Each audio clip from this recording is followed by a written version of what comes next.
Vamos a meternos de lleno en uno de los cambios de mentalidad más bestias de la historia. Hablamos del momento en que el pensamiento occidental decidió romper con todo lo anterior para dar forma al mundo en el que vivimos hoy. Esta es, ni más ni menos, la historia de una gran ruptura. A ver, para entender esta ruptura, primero tenemos que entender contra qué se estaban rebelando. Pensemos un momento en la ambición, casi una locura, de tener una única idea, un sistema que lo explicase todo, la historia, la realidad, la conciencia, absolutamente todo. Pues bien, a principios del siglo XIX esto no era una fantasía.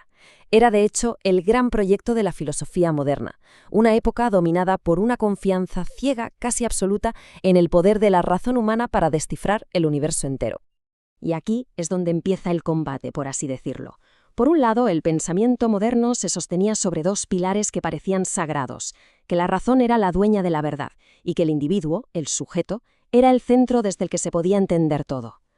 Bueno, pues la filosofía contemporánea va a llegar con un martillo en la mano, dispuesta a hacer añicos precisamente esos dos pilares.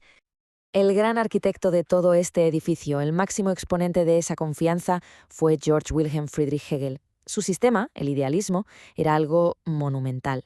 Venía a decir que toda la realidad, toda la historia, no era más que el pensamiento de una especie de espíritu absoluto que se iba conociendo a sí mismo. Era, en cierto modo, la palabra final de la filosofía, el cierre perfecto a todo el proyecto de la Ilustración. Ojo con esta frase que se las trae. Para Hegel, la lógica de nuestro pensamiento y la lógica del universo eran una y la misma cosa. La historia tenía un propósito, un guión y un final muy claro, que ese espíritu absoluto se realizara plenamente. Un sistema que pretendía ser perfecto, totalmente cerrado, y para algunos directamente asfixiante.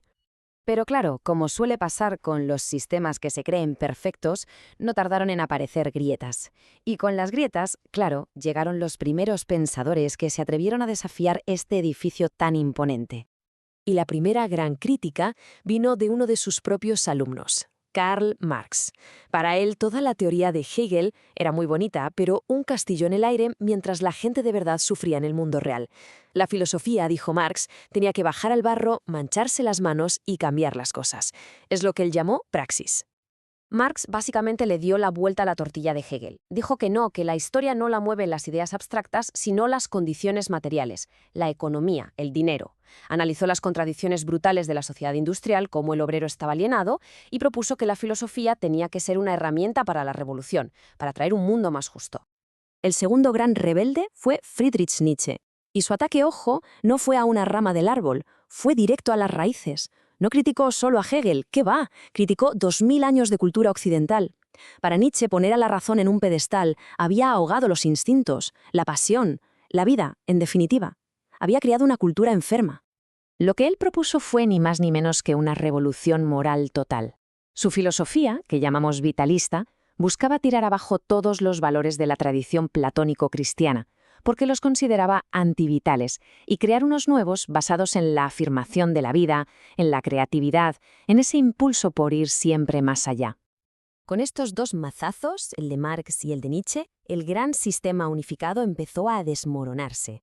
Y entonces llegó el siglo XX, con sus catástrofes y sus avances de vértigo, que lo único que hizo fue acelerar esa fragmentación.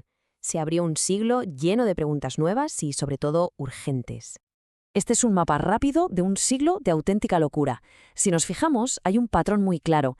Las grandes crisis, sobre todo las dos guerras mundiales, actúan como un detonante. Antes de la Primera Gran Guerra, todavía hay corrientes que buscan un cierto orden, como el positivismo.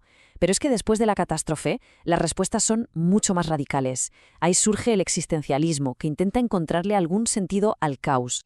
Esta se convirtió en la pregunta que lo cambió todo. Los grandes sistemas tan racionales como el de Hegel no solo no habían evitado la barbarie, sino que para muchos, de alguna forma, hasta la habían hecho posible. La filosofía necesitaba dar una nueva respuesta, y la necesitaba ya. Una de las respuestas más potentes fue, sin duda, el existencialismo. Pensadores como Sartre llegaron a decir que en un mundo sin un Dios o un plan maestro estamos condenados a ser libres. Una frase tremenda. Se acabaron las grandes teorías que nos decían quiénes éramos, la responsabilidad de darle un sentido a nuestra vida caía de golpe y por completo sobre nuestros hombros, algo que es a la vez aterrador y, bueno, también estimulante. Pero claro, hubo otra reacción que fue justo la contraria, hacia el otro extremo. Filósofos como Wittgenstein, Dijeron que el problema no era la razón, sino la mala filosofía.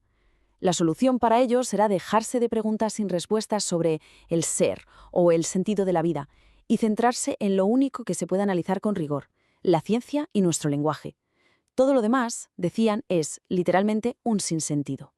Y así, entre unas cosas y otras, llegamos a la segunda mitad del siglo XX, y prácticamente a nuestros días.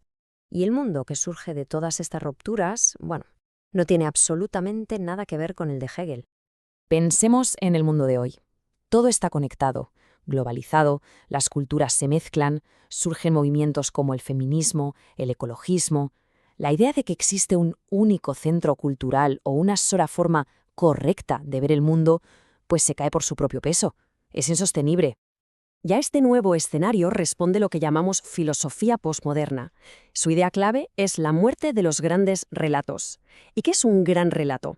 Pues es justo lo que hemos estado viendo, la idea de Hegel de que la razón lo explica todo, o la de Marx de que la revolución es el destino de la historia.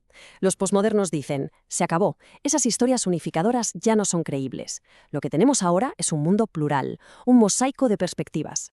Y con esto el círculo se cierra. La gran ruptura que empezaron Marx y Nietzsche llega a su conclusión lógica. Hemos pasado de ese reino unificado de la razón a una especie de archipiélago de ideas. Un mundo donde conviven, y a veces chocan, un montón de formas de pensar y de vivir. Hemos pasado de un universo donde había un único mapa a un mundo con miles de mapas distintos. Y esto, por un lado, nos da una libertad que no se había visto nunca. Pero por otro, nos deja con una pregunta fundamental. Una pregunta que define nuestra época y con la que nos quedamos reflexionando. Sin una gran historia que nos guíe, ¿cómo construimos el sentido